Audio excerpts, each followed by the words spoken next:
एक सविस्तर बातमी पाहूयात। सरकारी नोकऱ्या आणि त्यात घेतली जाणारी लाच ही सर्वश्रुत आहे। मुंबई महापालिकेत काम करणारे 207 अधिकारी आणि कर्मचारी लाचलुचपत प्रतिबंधक विभागाच्या कारवाईत अडकलेत, अशी धक्कादायक माहिती समोर आली आहे।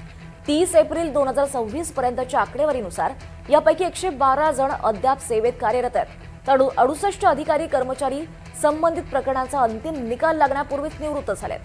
2005 पासूनची काही प्रकरणं ही अजूनही प्रलंबित आहेत।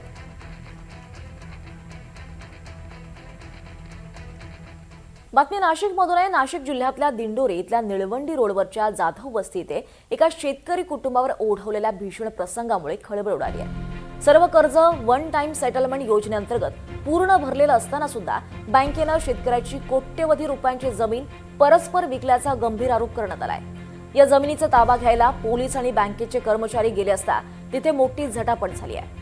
या घटनेचा व्हिडिओ सोशल मीडियावर प्रचंड व्हायरल झाला आणि त्यानंतर काँग्रेस नेते नाना पटोले यांनी या संपूर्ण प्रकरणाची उच्चस्तरीय चौकशी करण्याची मागणी केली आहे।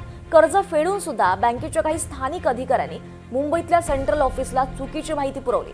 परस्पर कागदपत्र तयार करून आणि स्थानिक एजंटशी संगनमत करून शेतकऱ्याची कोट्यवधी रुपयांची जमीन अवघ्या 73 लाख रुपयांमध्ये विकल्याचा आरोप शेतकरी कुटुंबांकडून होतोय।